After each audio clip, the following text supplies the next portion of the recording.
Hi everyone, how is everyone doing? Welcome to my channel, guys. How have you been? It's been such a long time. I'm sorry, I've been gone for quite a long time. I took a break. Guys, if you're new to my channel, I'm Emma Martin, and been documenting my journey through IVF. And yeah, so if you're new to the channel, please subscribe and hit the notification button so you can be I can let you know when a new video comes up, because I'll be doing videos literally throughout the journey that I've just started. So yeah, so the last time I was with you guys, I did update you in the whole process, how I went through with them, how the fresh embryo transfer went. And yeah, it was a journey. It was an amazing journey, of course a disappointing one at the end. And if there's anything I've learned through the journey of IVF, is nothing is guaranteed. Literally nothing is guaranteed. It was one of those things that when I decided to do it, I thought about that aspect of IVF, but I just kind of pushed to the back of my mind, and I was so focused and so hopeful that it just didn't cross my mind. I just felt like after the transfer, everything should be okay, literally, because our fertility issues, our secondary fertility issues, we just don't know why we are not falling pregnant. They haven't really pinpointed anything that is causing our infertility, because my other half is fine, his sperm is perfect, they describe it as perfect. I've done so many other different investigations apart from the HSG, which is what the procedure that they use to check to check the ovaries and the tubes. When I did that, they told me one of my tubes was partially blocked, but not like fully blocked. So they say that should be okay. Apart from that, everything else. Oh, hang on. I also have fibroids, but they say the fibroids are not sitting anywhere where they should be causing any issues with implantation, because we've fallen pregnant before. If you've watched my previous videos, you would see that you'd see the journey we've come through. So we had a stillbirth in 2015, and then we fell pregnant again in the same year in November, and we had a partial molar. So we've been pregnant before, but it's just since then, unfortunately, we've not been lucky. So yeah, so I'm here to take you through the journey of my frozen embryo transfer. So literally, that's slightly different from the fresh embryo transfer. So when the fresh transfer didn't work, we had 3 other embryos that are frozen at the moment, which was good. We had 4 embryos in total. We transferred 1 during the fresh cycle, and then we are left with 3.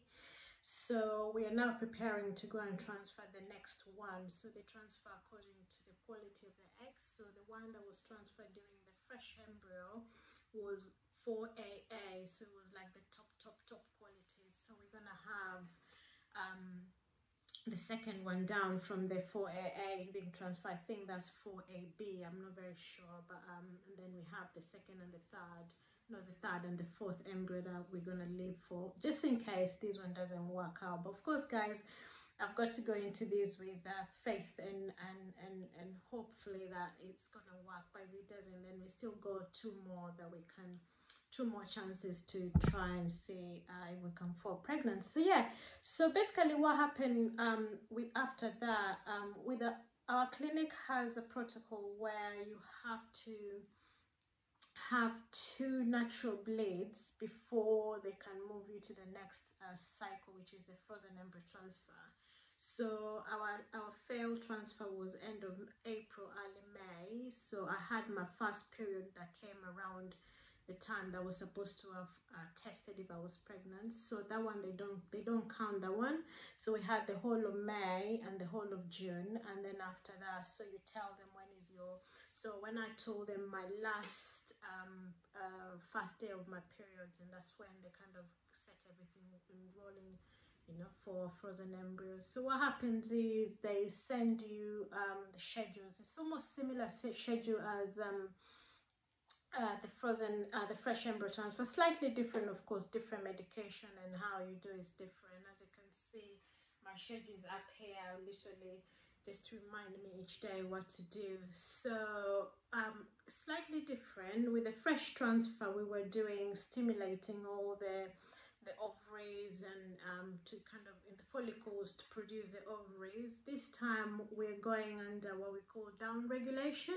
So down regulation means that now literally they're trying to stop all the hormones that normally would come up in your cycle. So they are literally shutting down. It's like you've gone into menopause literally, which is scary because we know the side effects of menopause and how lack of hormones can cause imbalances of your mood swings, your headaches and all that stuff. Anyway, those are all the things that you're gonna have to take on if you're gonna go through this journey and accept it and just deal with it. So we had sorry, before we continue, when we had the fresh embryo transfer failed, we had a consultation with our doctor, and so she went through it and she just wouldn't be able to tell us, or she wouldn't know, or they just don't know why the embryo just didn't implant, even though we had the very best quality of the embryo. They don't know why the embryo just didn't implant. So the next thing was for us to discuss how to move forward. So she recommended us to do what we call endometrial scratch. And also during my my cycle, I'm gonna be on aspirin, which are blood thinners. So aspirin are part of the blood thinners group. I think it's just kind of to allow the flow of blood into the womb and all that. And then we're gonna have another medication called Fragmin. I think it's the same group, but just slightly does something different to what aspirin does. So endometrial scratch is basically how she described it. Was like, it's more like if you've gone in for your smear, they go in and they literally just scrape the top layer of your endometrium. They kind of just cause an injury.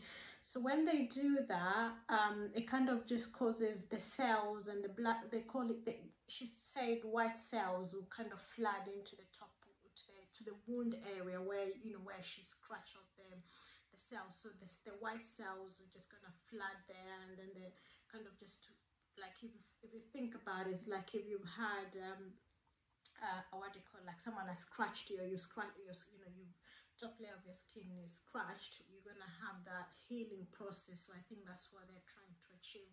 So literally the whole thing is they want to make sure that we've got enough blood flow into the endometrium, because that's what we need, optimum condition for the blastocyst to implant.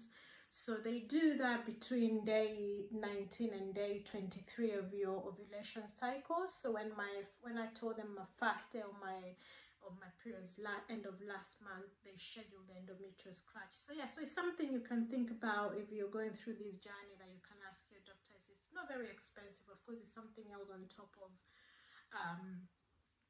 what you've planned for your IVF, and another cost on top of what you've already paid. But I just wanted to do it because I just didn't want to not do it, and just in case, I don't want to regret. So yeah, so we had that, and it's actually not painful, guys. It's just a very quick, it's like if you've had a smear done, it's pretty much like that. You just feel when she goes in, and you just feel a really quick scratch, and then that's it. And then there's slight bleed when you come out, and a little bit of bleed, but nothing as a normal menstrual bleed, but just a little bit of spotting. And then they give you with antibiotics just to make sure that you don't get any infections. So yeah, so that's what we did before we started, before we went on to our down regulation. So we are doing down regulation with brucellin. It's one of the hormone. I think they call it antagonist hormone.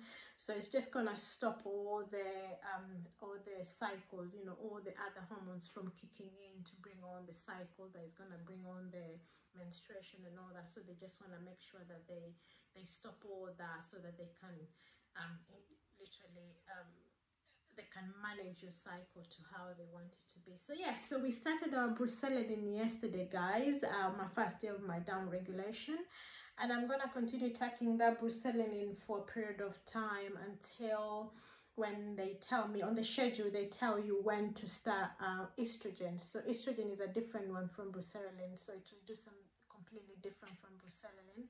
And then from there, I'm gonna be on aspirin, and then I'm gonna be on fragmin, and then from there we're gonna have scans to check that the endometrium is, you know, the endometrium is growing. I think estrogen is, that's what estrogen does. It just kind of support and make sure that the endometrium is growing to the required thickness that they want. So when I check, I asked the nurse last time, and I asked if my endometrium, because they said it has to be between 8 and 9, optimum thickness has to be between 8 and 9. So mine was around 8 in my last transfer, so I really would like it to go up to around 9.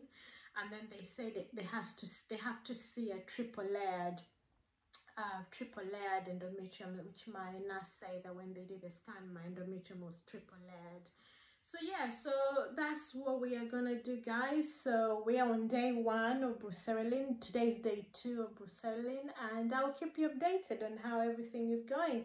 So we are hoping to have, if everything goes well, we are hoping to have our frozen embryo transfer in mid-August. I won't tell you the date. I'll keep you waiting. I keep you guessing what the date will be, so they can keep watching and seeing how we progress through this journey. I think this is gonna be slightly different from the, pardon me, it's gonna be slightly different from the fresh embryo cycle when I was updating you guys. And yeah, so I'm gonna strap on my seat belts, and I'm sure it's gonna be a bumpy road, but I'm ready for the bumpy road, because guys, at the end of that bumpy road, there's gonna be a rainbow baby that I cannot wait to hold. So keep an eye, and please subscribe to my channel. Please click the like buttons down below, and yeah, and keep watching out. I'm gonna update you on how each day goes, and see you soon, guys. Love you. Bye.